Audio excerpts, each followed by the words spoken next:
आज शुभ खुदावंद यीशु मसीह के जलाली और कदूस नाम में आप सबको सलाम।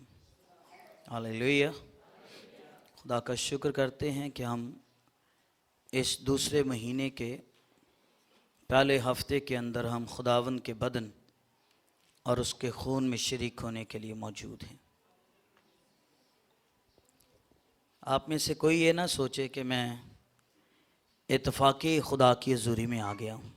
नहीं, अगर हम सब यहाँ पर मौजूद हैं तो हम सबों को खींच कर लेकर आने वाला खुदा का पाक रूह है, ताकि हम खुदावंद की हज़ूरी में बरकत पाने वाले बने। निकालिए मेरे साथ यिर्मयाह। यशायाह की किताब के बाद यिर्मयाह की किताब है। ऐसा निडर खादम है कि उसे किसी शख्स की कोई परवाह नहीं। खुदा के कलाम में लिखे थोड़े, हाँ की जगह हाँ और ना की जगह ना।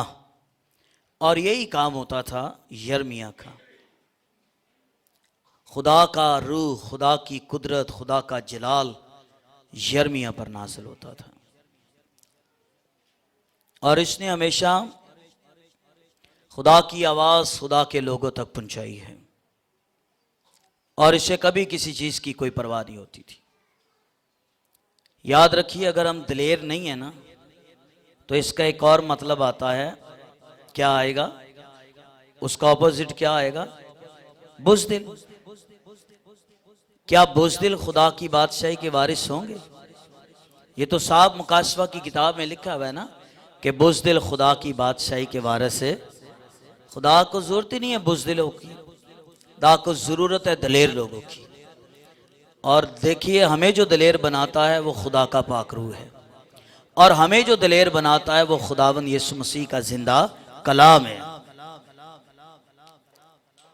यिर्मयाह बड़ा दलेर शख्स था और इसकी खिदमत ऐसी खिदमत थी कि जब यीशु दुनिया में आए ना, खिदमत करने लगे, खुदावंद ने अपने शागिर्दों से पूछा, लोग इब्ने आदम को क्या कहते हैं? तो याद हो आपको, एक ने कहा एलिया, एक ने कहा यूहन्ना बपतिस्मा देने वाला और एक ने क्या कहा? एक ने कहा यिर्मयाह। यानी मसीह की खिदमत और यिर्मयाह की खिदमत में मिलता जुलता है। यिर्मयाह की मैंने पहले खूबी बताई, बड़ा दलेर है और आपको मालूम हो खुदावंद यीशु मसीह भी बड़े दलेर शख्स थे। आमीन। कहा गया, हेरोदेस की तरफ से पैगाम दिया गया खुदावंद यीशु मसीह को कि हेरोदेस तुझे कत्ल करवाना चाहता है, भाग जा। भाग गया वो? नहीं, भाग गया होगा वो। भाग गया या नहीं भागा? मैं उस तरफ नहीं ले जाना चाह रहा हूं। लोग भाग जाते हैं पर यीशु तो नहीं भागा है। चले इससे थोड़ा और पीछे चले जाए। मूसा को फिरौन ने क्या कहा था? अब अगर तू मुझे नजर आएगा ना, दोबारा कलाम लेकर आएगा तो मैं तुझे मरवा डालूंगा। मूसा डर गया, डर गया मूसा। मूसा फिर भी खुदा का कलाम लेकर फिरौन के पास गया है। खुदावंद यीशु मसीह को हेरोदेस ने कहा, यहां से भाग जा। किसी ने पैगाम दिया, यहां से भाग जा, तेरी जान को खतरा है। खुदावंद यीशु मसीह नहीं भागे। उन्हें पता है मौत का एक दिन मुकर्रर है, जिस दिन आनी है, चाहे मैं यहां रहूं या भाग जाऊं, मौत तो आनी ही आनी है। सच कह रहा हूं या अपनी तरफ से कुछ कह रहा हूं? मौत तो एक दिन आनी आनी है, जो दिन मुकर्रर है। कहते हैं जो रात कब्र में है वो रात कब्र ही के अंदर है, वो बाहर नहीं है। और हमें डरने की जरूरत नहीं। ज़बूर 46 में लिखा है, पावे जेकारे ते पानी नाले कर शोर, खौफ ना करिए पहाड़ा दा। जो कुछ मर्जी हो जाए। कल मैं किसी जगह पर था, उस शख्स के साथ एक हादसा पेश आया। उसके ऑफिस में 5 लोग घुसकर और लोहे के रॉड से उसे मार रहे थे और जो भी सामान लैपटॉप वगैरह सब उसके ऑफिस से लेकर चले गए, गाड़ी भी लेकर चले गए, उसके बांध कर सब कुछ चले गए। वो शुक्रगुजारी कर रहा। 5 लोग असले के साथ आए, यहाँ गन पॉइंट पर उन्होंने रखा बस उन्होंने गोली नहीं चलाई, बाकी सब कुछ लेकर चले गए। तो कहने लगा मैं डर गया वक्ती तौर। तो मैं पैगाम उन्हें ये दे रहा था, जिस कश्ती में यीशु हो, आंधी आए, तूफान आए, कुछ भी आए, वो कश्ती ना डूब सकती है और ना वो कश्ती टूट सकती है, इसलिए कि उस कश्ती के अंदर खुदा का बेटा यीशु मसीह मौजूद है। आने आने तूफान, ये कभी दुआ ना करे हमारा तूफानों में से गुजर ना हो। भाई तूफानों में गुजर होगा तो तभी तो ये पता चलेगा कि हमारा खुदा हर तूफान में हमारे साथ है। मौत के साया की वादी में से भी गुजरो, पर मैं कभी किसी बला से ना डरूंगा। ना डरिए, कोई हालात ऐसे नहीं है जो आपके खुदावन के कंट्रोल में ना आ सके। आंधियां, तूफान, मौत, काल, वबा, बीमारी, सब कुछ आपके खुदावन के हाथ में है और वो सब कुछ तब्दील कर सकता है। मौजू में रहिए, ये डरना नहीं। बाइबल कहती है इब्रानियों में, सादिक शेरे बब्बर की तरह दलेर है। और ये दलेरी हमारे अंदर सिर्फ खुदा के कलाम की कुदरत की बदौलत है। यीशु को कहा गया यहां से चला जा, हेरोदेस तुझे कत्ल करवाना चाहता है। पर यीशु ने उसको जवाब दिया। यीशु ने से कहा जा। जिसने आके यीशु को कहा ना, यीशु ने से ये जवाब दिया, जा, जाकर उस, किसे कह दे, है वो वक्त का बादशाह हेरोदेस है, और यीशु उसे ये कह रहा है कि जाके उस लंबड़ी से कह दे। अब आप ये बताइए, सारे जंगल का जो बादशाह है वो कौन है? कौन है? शेर है।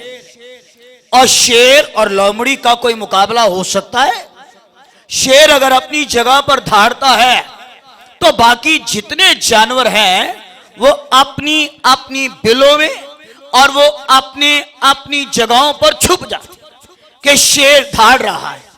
और मुकाशवा 5वें बाब में लिखा हुआ है कि मैं जार जार रोने लगा, तो तब एक ने मुझसे ये कहा, मत रो, मत रो, मत डर, मत सोच के कौन इस किताब की मोहरों को खोलने के लिए गालिब आया है।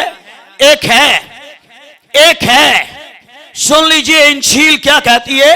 एक है जो यहूदा के कबीले का, कौन है वो यहूदा के कबीले का वो बब्बर है, और दाऊद की असल और दाऊद की नस्ल, दाऊद को भेजने वाला, और फिर दाऊद की नस्ल से वो खुद पैदा होने वाला। और उसे बाइबल ये कहती है कि वो यहूदा के कबीले का वो बब्बर है। और जरा सोचिए, यीशु हेरोदेस को लोमड़ी कह रहा है, इसका मतलब यह हुआ कि वो खुद शेरे बब्बर है। और हेरोदेस अगर से के वो वक्त का बादशाह है, अगर से के वो वक्त का हाकिम है, पर उसके अंदर जो स्पिरिट है वो लोमड़ी की तरह है।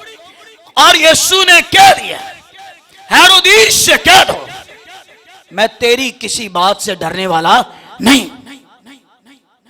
मत्ती 10वें बाब में लिखा हुआ है, यह मसीह का फरमान है, उनसे ना डरो जो जिस्म को कत्ल करते हैं, उससे डरो जो जिस्म और रूह दोनों को जहन्नुम में डाल सकता है। इस मैसेज में यीशु ने साफ बताया, मत डरो इब्लीस से, मत डरो बीमारियों से।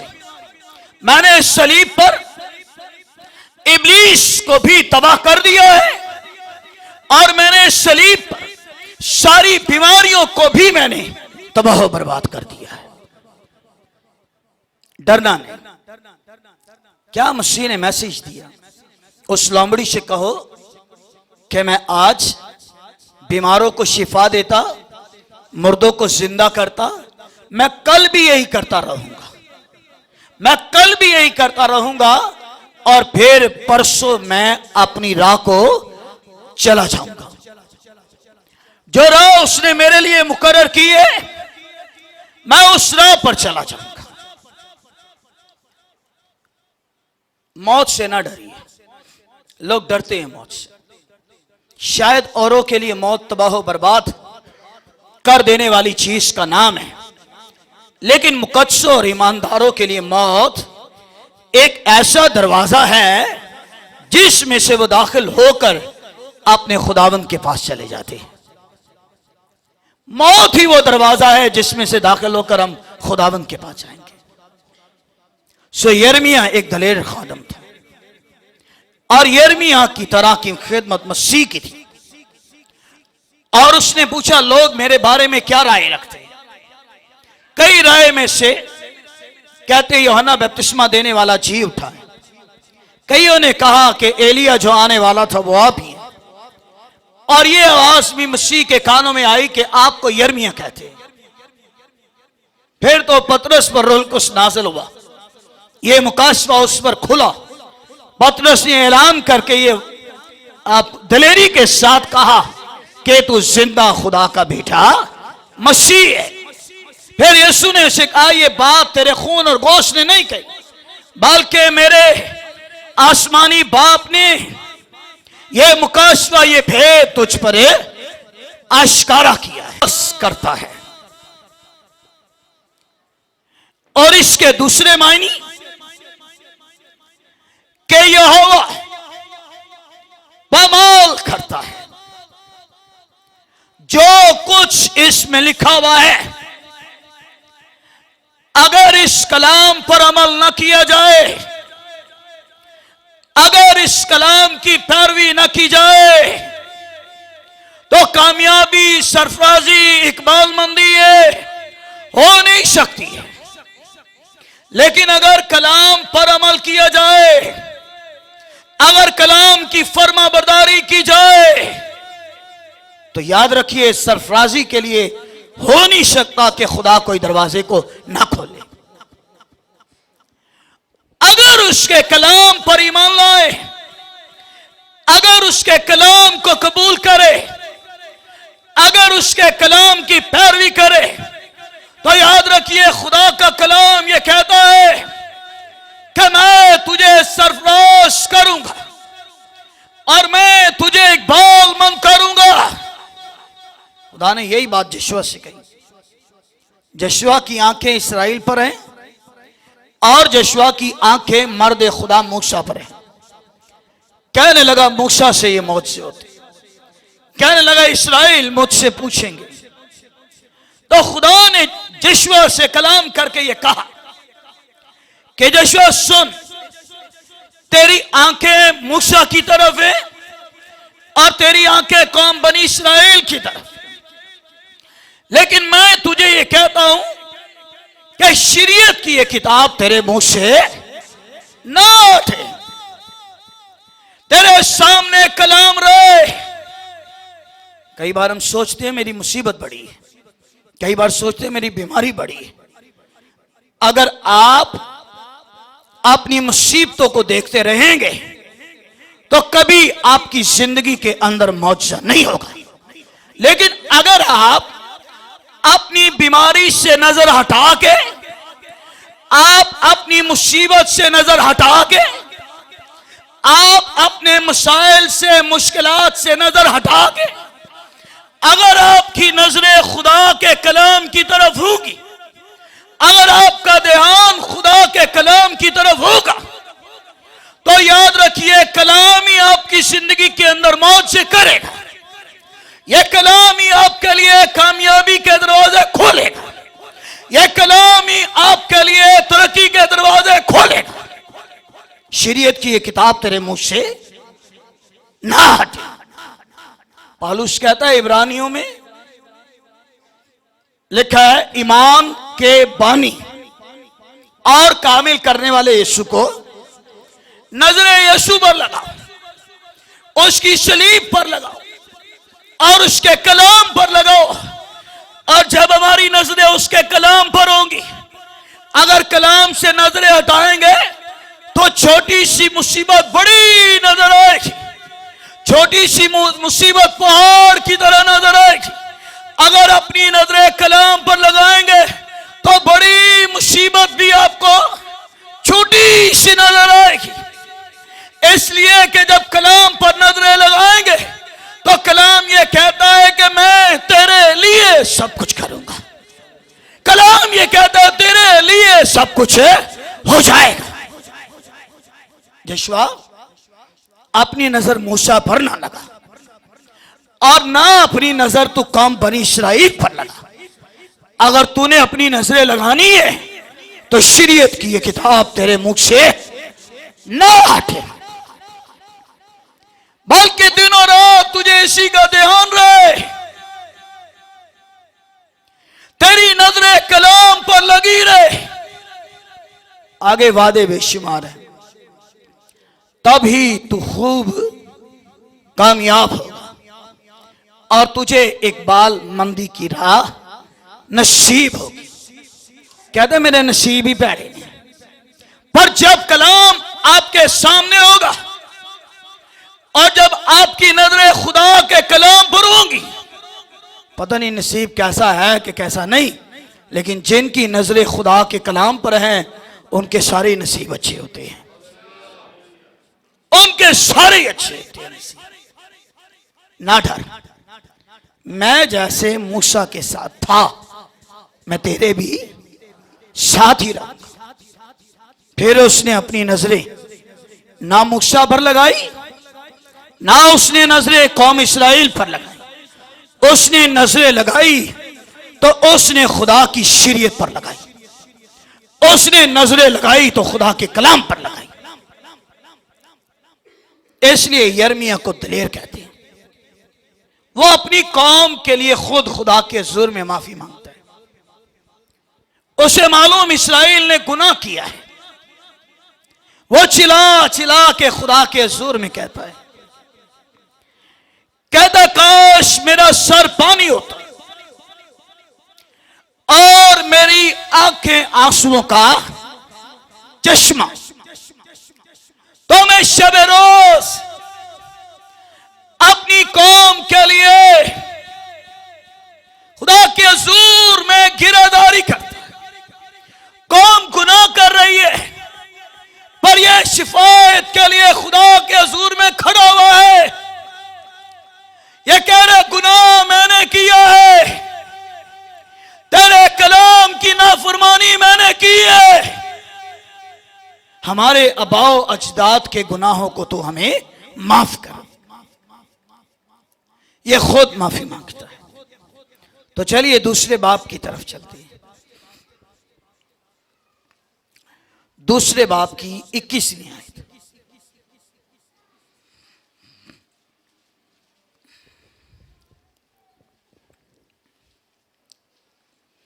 ए इस पुश्त के लोगों, खुदावन के कलाम का क्या करो जी, लिहाज करो।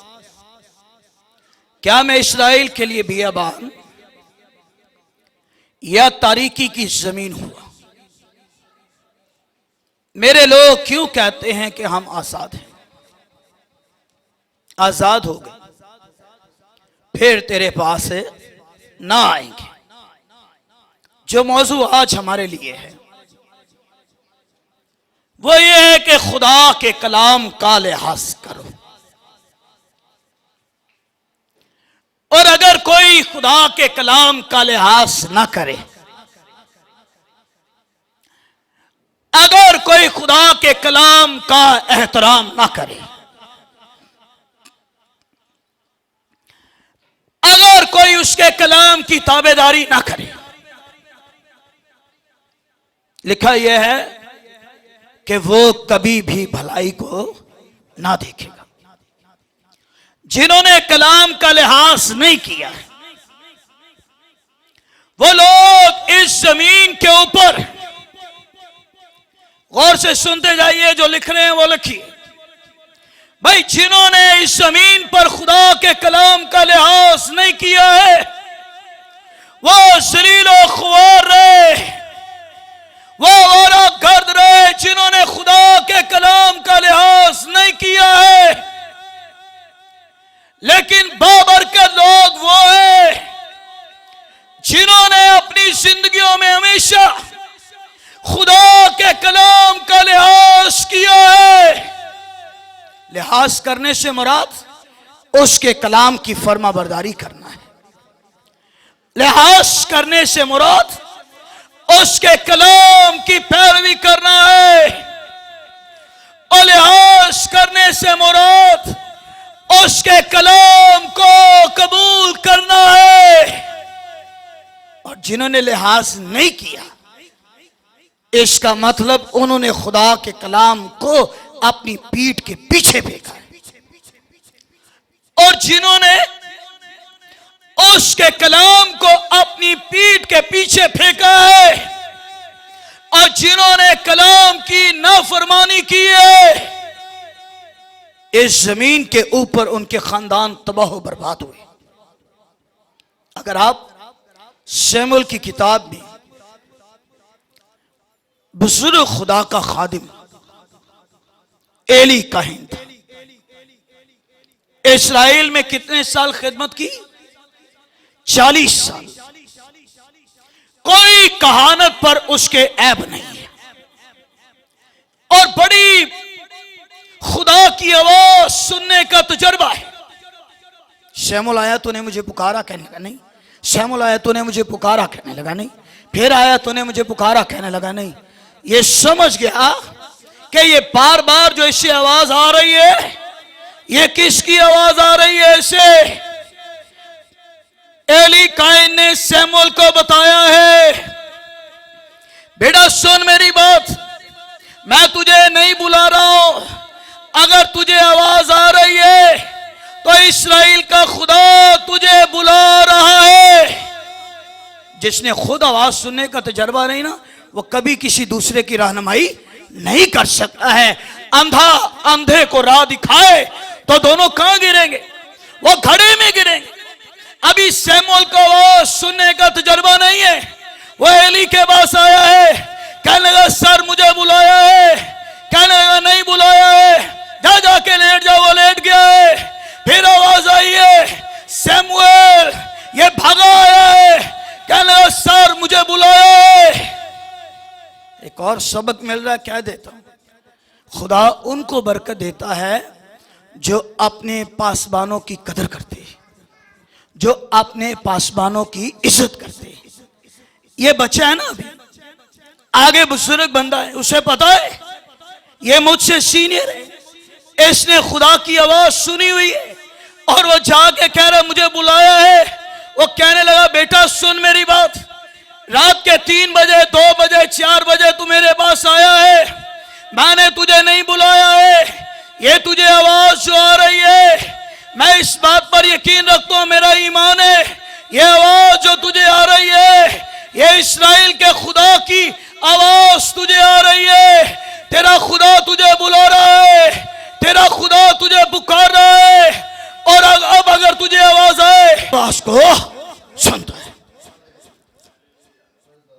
बच्चा है ना, पता नहीं इसको, खुदा के खादिम ने जैसा कहा वो उसने किया।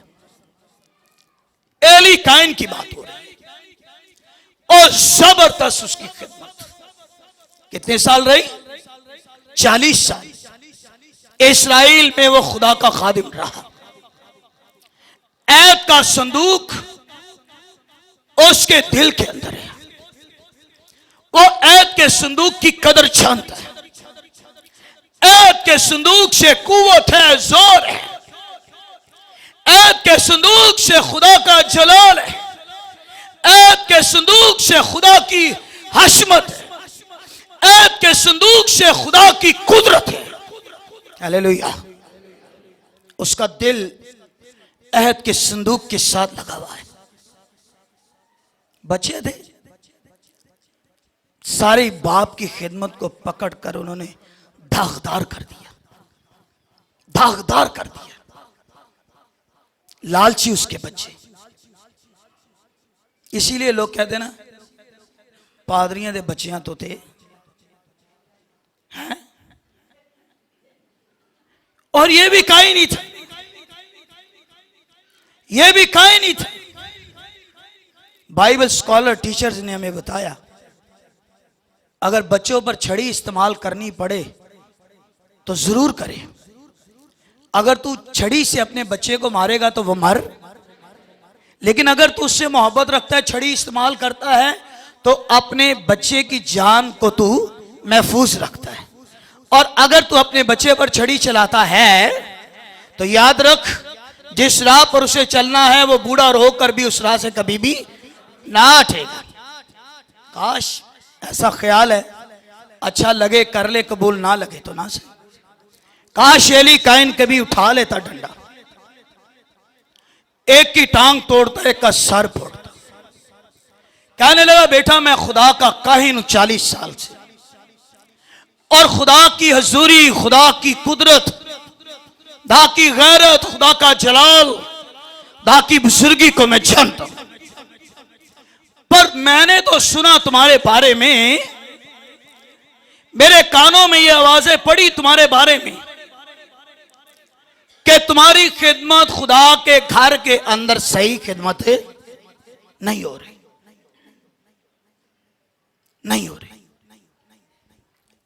जिसे खुदा खिदमत दे उसे लाइए सामने, उसे आगे लाइए, फिर उसकी खिदमत से लोगों के बंधन और जुए जो है वो टूट जाएंगे। इससे पहले कि खुदा के खादिम किसी को बुलाए, खुदा खुद अपनी खिदमत के लिए लोगों को चुनता है। आमीन। इसके बेटे यही करते थे, करते कहानत की खिदमत है, लेकिन अंदर उनका साफ नहीं था। तो याद रखिए, बाइबल मुकद्दस की यह तालीम है कि खुदा जाहिरी चीजों से ज्यादा किस पर नजर करता है?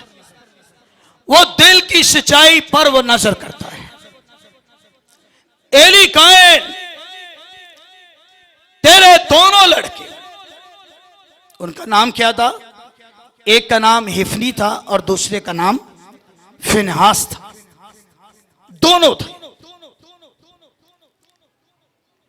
अब जैसे लोग कुर्बानी के लिए आते हैं ना, पुराने आयत में तो जानवर कुर्बान किए जाते हैं, और उस जानवर का अच्छा गोश्त का टुकड़ा, गोश्त का पीस जो था वो किसके लिए होता था? किसके लिए? वो खुदा के खादिम के लिए होता था। ये बाइबल मुकद्दस की तालीम है, और इसीलिए लिखा है कि खुदा के खादमों को हमेशा अच्छी चीजों के अंदर शरीक करो। दाने एली काइन के दोनों बच्चों के लिए जो कुर्बानी गुजरानते, उसका बेहतरीन हिस्सा और उस कुर्बानी का अच्छा हिस्सा खुदा ने उनके दोनों बेटों के लिए चुना था। पता लगता ना, आज कुर्बानी होनी है तो हिफनी अपने नौकर को भेजता, जा ये कांटा ले जा। तो वो मुकद्दस औरतें, बहनें, भाई, वो हिफनी और फिनियास के नौकरों को कहते, ठहर जाओ, पहले हमने जो आपका हिस्सा रखा है वो आपको देते हैं, मगर उससे पहले मैं खुदा के घर में ये कुर्बानी तो गुजराने दो। वो कहने लगे, कौन कुर्बानी गुजराने का इंतजार करे, हमें जल्दी है, और इस कांटे पर जितना भी गोश्त लगता है वो हमारे मालिक का होगा। और वो पहले आते, कांटे में लगा लेते, और जितना भी आता अपना हिस्सा भी लेते, फिर और भी बददियानती उसके अंदर कर लेते, और बददियानती करने की वजह से वो कुर्बानी में से गोश्त ले जाते। खुदा देख रहा है, खुदा देख रहा है। इंसान देखे या ना देखे, लेकिन खुदा तो दाने का ये क्या करते हैं हिफनी और फिनियास दोनों। सिर्फ यही तक बात नहीं, यही तक थी या कुछ और भी आगे था? बोले, यही तक था या कुछ और भी आगे था? ये तो था कुर्बानी के बारे में। अब जो औरतें खुदा के घर में खिदमत करने के लिए आती, अफसोस, उनके दोनों बेटों की नजरें उन मुकद्दस औरतों की तरफ पड़ी रहती। और मैं अगर दुरुस्त बोलूं तो हां कीजिएगा, फिर वो खुदा के घर के अंदर बदकारी करते थे। ऐसे ही है, ये दोनों खुदा के घर के अंदर बदकारी करते। भाई चीजें भी ले रहे हो, हदिया भी ले रहे हो, और खुदा के घर के अंदर बदकारी कर रहे हो। खुदा को तैश आया, खुदा को गुस्सा आया है। यीशु मसीह ने कहा, लिखा हुआ है कि मेरे घर की गैरत मुझे खा गई। और तुमने मेरे बाप के घर को क्या बनाया हुआ है? क्या बनाया? और डाकुओं की खो। और तुमने मेरे बाप के घर को तिजारत का घर बनाया हुआ है। और ये यही करती थी। मैंने कहा ना, बाप को चाहिए था कोई रॉड उठाता, एक की टांग तोड़ते, का सर फाड़ता। सब कुछ तो बर्दाश्त कर सकता हूं, लेकिन जो खुदा के कलाम की बेहुरमती है मैं उसे बर्दाश्त, जो कलाम की तौहीन है मैं उसे बर्दाश्त नहीं कर सकता। लेकिन बाप ने अपनी आंखों पर पट्टी बांधी हुई है। बाप ने अपने बच्चों से अपनी नजरों को बंद किए हुए है।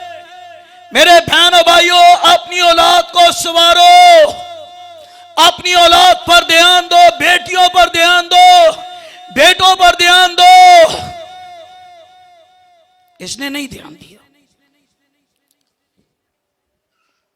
खुदा ने एली काहिन से कहा, एली, जो मेरी इज्जत करते हैं मैं उनकी इज्जत, अब खुदा की इज्जत किस तरह कर सकते हैं? बोले, खुदा की इज्जत करने का एक ही तरीका है। खुदा की इज्जत करने का एक ही तरीका है, और वो ये तरीका है कि उसके कलाम की ताबेदारी की जाए। इसे और आसान करने के लिए एक आयत जुबानी पढ़ देता हूं। यूहन्ना की इंजील के 14वें बाब पढ़िए, 27, 28, 26 आयत में लिखा है, यीशु ने कहा, जो कोई मेरी खिदमत करता है मेरा बाप उसकी इज्जत करता है। जो मेरे कलाम के पीछे आता है मेरी इज्जत करता है, मेरा बाप उसकी इज्जत करता है। एली काइन, तेरे दोनों बेटे,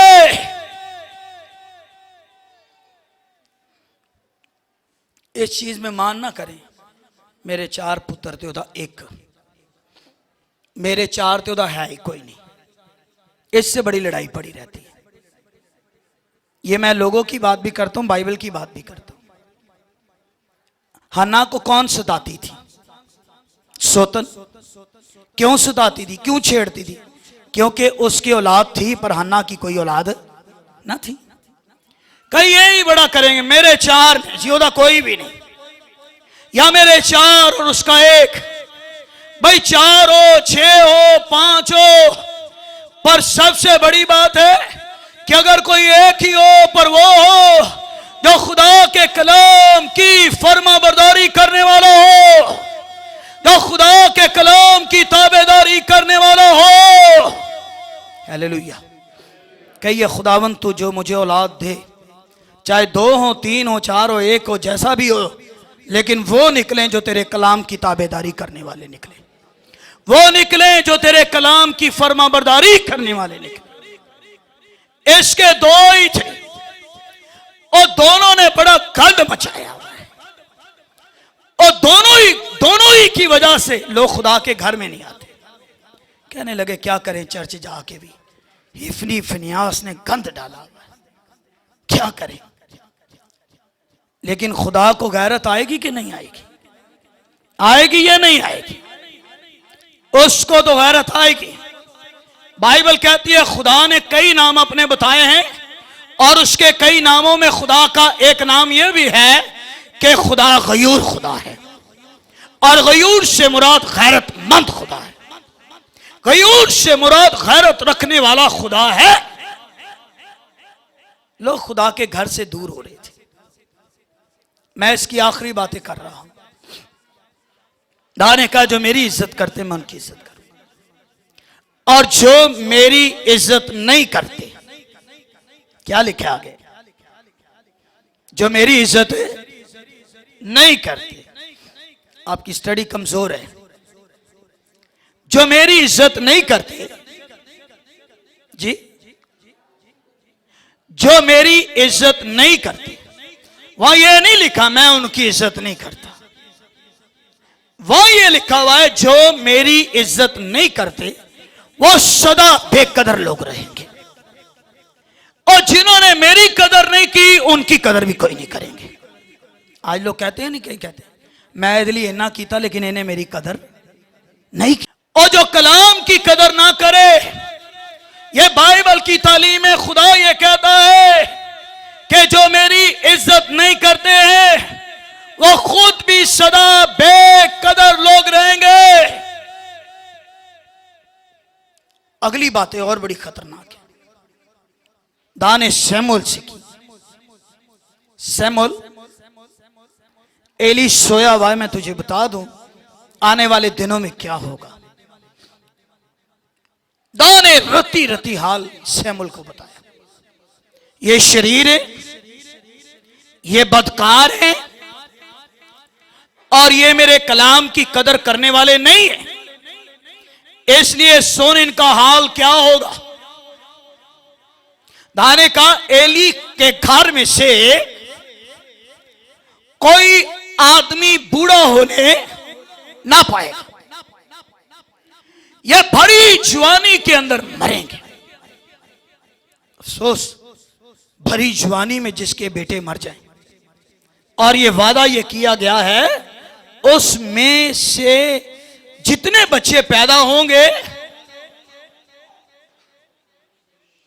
जितने बच्चे उनमें से पैदा होंगे, उनमें से कोई भी बच्चा बूढ़ा होने नहीं पाएगा। इसका दूसरा मतलब क्या है कि वो बूढ़ा होने ना पाएगा, अपनी आने वाली औलाद को भी वो देखे ना पाएगा, इसलिए कि इसने मेरे कलाम की बेकदरी की है। चलो ये सारी बातें, जंग छिड़ गई फलस्तीन के साथ, ले गए, कहने लगे एली कायन ऐत का संदूक साथ ही जाएगा, वो ले गए ऐत के संदूक। जब वो लड़ रहे थे उन्होंने ऐत के संदूक को लिया है और लेकर चले गए। एक आदमी भागा हुआ आया है, कहने लगा हो गया है और बेटा पैदा हुआ है, और जिस बहन का बेटा पैदा हुआ उसे हिलाया, कहने लगे तेरा बेटा पैदा हुआ है और वो हमें बताए इसका नाम क्या रखना है। कहने लगी मेरे घर में तबाही फेरी हुई है, मेरे दोनों जवान, मेरा शौहर, मेरा देवर, मेरा ससुर मर गया, बेटा पैदा हुआ, क्या खुशी करे, क्या नाम रखे। एक नाम उसने रखा है, उन्होंने कहा इसका नाम क्या रखा जाए, यकबूर।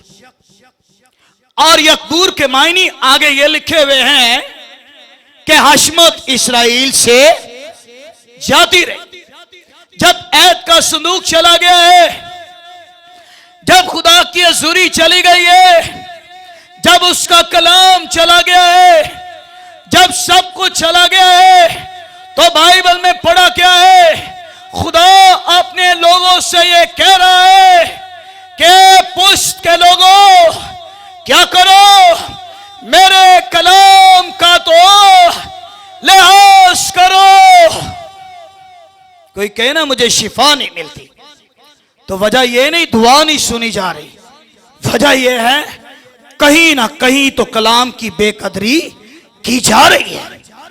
कोई कहे मेरे बंधन नहीं टूट रहे, और बाइबल तो ये कहती है कि खुदा सारे बंधनों और जीवों को तोड़ देता है। अगर नहीं टूट रहे तो इसकी वजह यह है कि कलाम को कबूल नहीं किया जा रहा है, क्योंकि जहां खुदा का कलाम है वहां बंधन और जुए टूट जाते हैं। इसका घर तबाह